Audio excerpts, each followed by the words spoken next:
New events with the Taliban. We have updates on how Democrats are reacting to the Trump impeachment.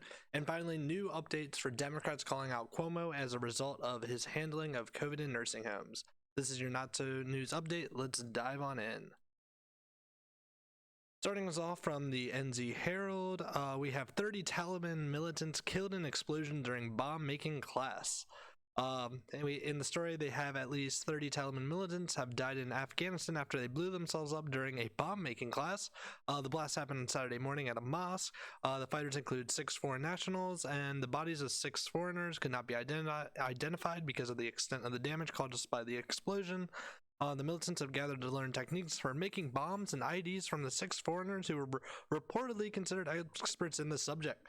This blast would tell you otherwise. I think we're going to start seeing more events on, issues in the Middle East when it comes to terrorism. We need an excuse for Biden to go and send our troops over to the Middle East. Right now they're kind of stuck in DC watching the Capitol, so we need an excuse to get over there and go bombs blazing, right? Next, we have from the Swaddle, forced pregnancy and marriage are now considered war crimes in the latest Hague conviction. In the story, forced pregnancy and forced marriage are now internationally recognized as war crimes upon the recent conviction of former child soldier Dominique Ongewin at the International Criminal Court of The Hague in the Netherlands. The lawmaker war crimes case expands the world's collective understanding of how sexual and gender-based violence is used as a tactic of war. Ongewin, who rose to be a high-ranking commander in the Lord's Resistance Army, was convicted on 61 of 70 counts of war crimes and crimes against humanity. A number of these charges were sexual and gender-based crimes, included forced pregnancy, forced marriage, rape, sexual slavery, and more brought by 7 women who he kidnapped and held captive. Something interesting here that I think we're going to start seeing is the beginning of legislation against general traditional marriages, in terms of some practices of families doing selecting someone's spouse, and I think this kind of shows a very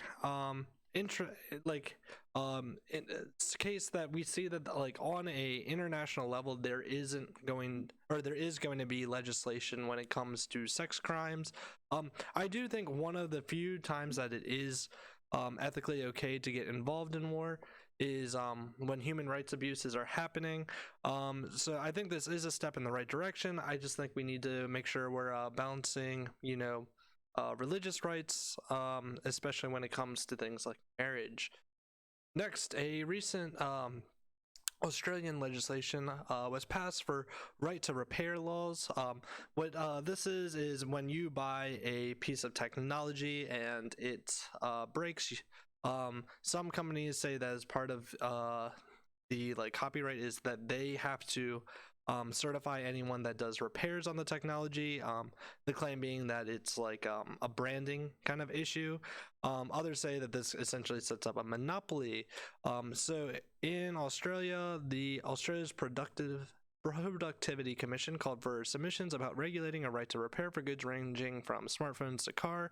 In recent years, concerns have been raised around the world that repair of consumer products are becoming more difficult, sometimes impossible, and that this is resulting in costly and wasteful outcomes for both consumers and broader society, the Commission's issue paper says. The inquiry, which was requested by Treasurer Josh Frydenberg, which presented a final report to the government about the impact of a right to repair law by October this year. Some of the different points that they mentioned were right to repair shouldn't be limited to consumer items, expanding right to repair to include software as well as hardware.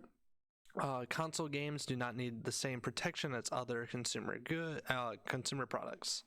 So it's an interesting take. I definitely think there should be generally more expansion when it comes to things like right to repair, just to avoid monopolies, as well as making it so it's affordable to maintain your own devices. It also discourages manufacturers from doing products that have shorter life cycles. You can kind of imagine someone creating an iPhone that purposefully breaks down in a year just so you buy the newest and greatest iPhone, rather than it being a cheaper repair. Next, moving towards American news, we have ABC News reports that Utah GOP accepted Romney's vote to convict Trump. Something that we've been seeing is just in a reaction to the impeachment votes, Republicans that have been getting a lot of critiques for voting to impeach Trump. However, I think this Utah response should become more common if we expect the Republican Party to move forward into 2024. On record, we see our senators have both been criticized for their vote. The differences between our own Utah Republicans showcase a diversity of thought in contrast to the danger of a party fixated on unanimity of thought. The statement said, "There's power in our differences as a political party, and we look forward to each senator explaining their votes to the people of Utah." I think this is the appropriate response that we should expect when any type of controversial vote happens. The individuals were elected to the position. Part of that is that their constituents are stating that they're trusting them with their vote. That's kind of the purpose of a representative democracy. And we're leaving it to people to vote them back in, and we'll see if they approve or disapprove. I think it's also a really important thing to not enforce specific thoughts on particular parties, and I think if conservatives want to win in the future elections, they're going to have to embrace this more often. I don't think they can get extremely fixated on Trump. I don't think that that's a healthy mindset. We should be generally, as a party, you want your party to be expanding their base, not excluding it. So we'll see what happens in 2024. I think this is the better attack than criticizing individuals. Next, we see from Nancy Pelosi, commission should do to Trump what Republicans did to Hillary Clinton.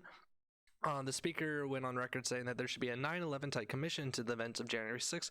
A better option would be to do a Benghazi-style investigation like Republicans did in 2014. This is a reference to when the Republicans had Hillary Clinton come before Congress and do about 8 hours of, I believe it is 8 hours in front of Congress for going into the events of Benghazi in hearings, and this was when she was Secretary of State. I think this raises a couple of questions when it comes to impeachment. The first thing being that why was this type of commission not done beforehand? You would kind of assume that before impeachment you would want all the evidence done ahead of time. This normally includes collecting evidence, and I think the biggest thing that was lost in the impeachment trial of the Senate was evidence of Trump's language. There was a lot of focus done on the actual violence of January 6th, which everyone has condemned. However, there wasn't this emphasis on Trump's language that he was being charged for, which was incitement. Excuse me. I think the next thing that you would kind of expect from this is to set up a true headline. And I think the other thing that was missing from the impeachment was that the impeachment managers just never really had a direct path of what they were trying to charge. Finally, the other thing that was missing is how much evidence that they had to doctor. We saw lots, I can name two offhand of tweets that they had to fabricate from the House managers when it came to impeachment. And this kind of just shows how rushed the impeachment process was. Rather than, focusing on creating a good trial, which is, normally the job of the prosecutor, which is what the House represents in an impeachment, you saw a very rushed job. And I think that shows when you review the impeachment tapes. Finally, we see that Democrat lawmaker is on record saying that Cuomo just blamed my uncle for dying of COVID. This comes from WND and states, following an aide's admission that the true number of COVID-19 deaths in nursing homes was withheld, New York Democratic Governor Andrew Cuomo was at defense at a press conference Monday, insisting his administration fully reported the figures. However, unlike other states, New York did not include its tally in its tally the nursing home residents who died after being transported to a hospital. Cuomo admitted Monday that the request for data on deaths in nursing homes should have been prioritized sooner, but his press conference may have only inflamed the scandal, drawing rebuke from a member of his own party, Democrat State Assemblyman Ron Kim, whose uncle died in a New York nursing home of COVID-19, has already asked for an apology from Cuomo, and Monday's press conference only made things worse. worse, sorry. He tweeted out, Governor Cuomo just blamed my uncle for dying of COVID in a nursing home and blamed my family for not being tough enough to deal with it. This sees a real turn on Cuomo that has happened in the last month after it was revealed that he was hiding the nursing home numbers for political reasons. We remember that Cuomo was the face of the Democratic Party when it came to COVID responses. He was giving a press conference every day, which was getting complete coverage, probably more coverage than Trump was receiving, to be completely honest. He was also, very political in his bashing of Trump. And Trump even gave like a military boat for New York's to use, which is, unheard of when it comes to this type of relief, and I believe the Cuomo didn't even use it, and that could have easily been used for housing patients to help make it so there was less need for housing sick patients with COVID. I think there's also another turn is what we're really seeing is that Cuomo really did deserve that Emmy he received. At first I was skeptical when he received the Emmy. I thought it was satire, but it turns out he was indeed acting the entire time. So props to Cuomo. If he gets kicked out of government, he might have a job in Hollywood. And this is your February